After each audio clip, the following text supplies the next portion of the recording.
My name is Stéphane Grulois. I'm working at the Institut Technologique FCBA. This is a technical center for the industries of the forest sector. So we are working, the beginning is the forest, of course, the first transformation on wood procurement. Then we are working on wood building and wood and furniture. So we are involved in NEWFOR as the work package number 6 leader. This work package is dealing with wood transport optimization. Why are we interested by this topic? It's because wood transport is representing very high cost in the total wood procurement chain. The costs may represent up to 30 to 40% when we are considering, by example, pulpwood. So it is very important to improve the organization of this part of the wood procurement chain. The main reason explaining why the costs are quite high is perhaps 3 main reasons.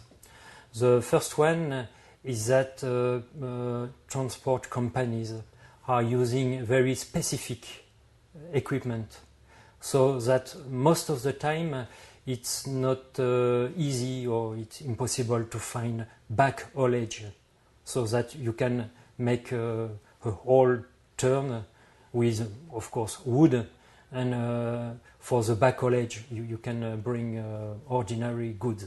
So this is not possible when you are using a specific material, of course. The second reason is that it's not possible to work all the year round, because of course you have the winter, which make it difficult to go to the stockpile in the forest, and you have also a lot of wet period where it is impossible to reach the forest.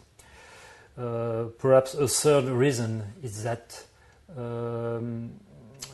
transporting wood in a mountain area is difficult, because the access to the pile is difficult because of the forest road network, which is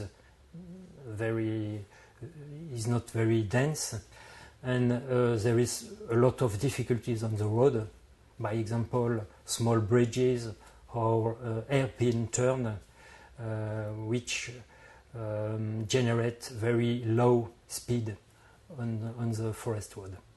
So this is some reason explaining why the cost of transportation is very high. So what are we doing in the work package 6? First of all, we have done a state of the art, and we have described the organization of each partner country, so that we have all a good understanding of how is organized the transport in each country. So in terms of course, organization, who is doing what? Is it the sawmills who are giving the order, or is it some kind of forest service? So who is doing what? And also what kind of material is used, what kind of product are transported. Is it, by example, short wood, short pieces of wood, or is it a long tree who are transported? So this was very important to make this first step, because the situations are very different from one country to another one.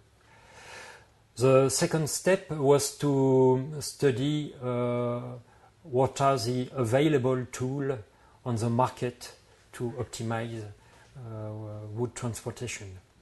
So there was a big effort on the forest road database, because in each country we have some forest road database, but we have very different history in that topic in the different country. Of course, this is important tool if you want to make a route guidance system, to have the knowledge of the forest road network.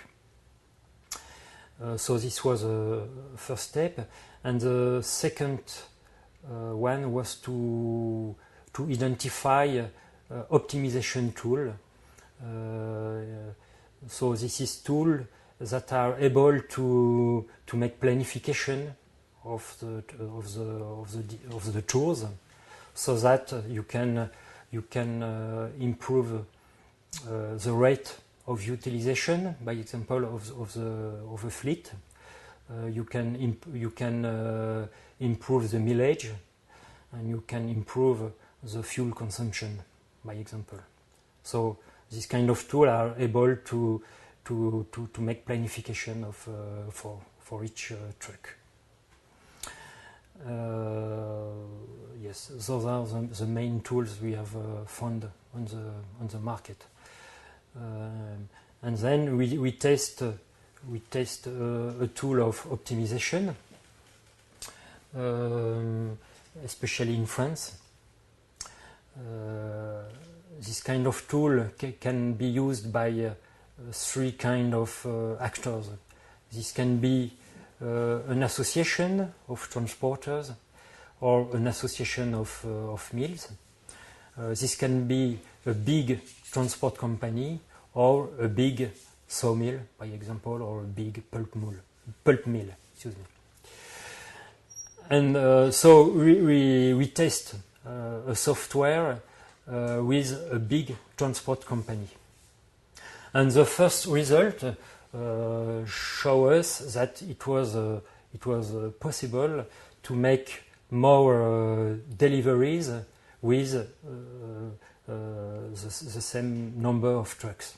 So of course we made the test on past data. So we asked the transport company to give us who are the piles, who are the delivering point, and then we try to use the software to make the planning. And the result was that we were able to make many deliveries, more than the usual system, which is made by the people themselves and just their head. So this is quite interesting result, but we have also determined how to improve this kind of tool, because they have not been built for alpine conditions. So we have to make recommendations to the software editor if you want to improve its tool, so that it can be used in the alpine space, by example. Then we try also to work with visualization tool, by example Navlog, which is a tool which has been developed in Germany, and an Austrian partner tested in mountain conditions. And once again, the objective was to see what are the limits of Navlog and how to improve it so that it can be used in the mountain conditions. So those are the main works we did during NEWFOR.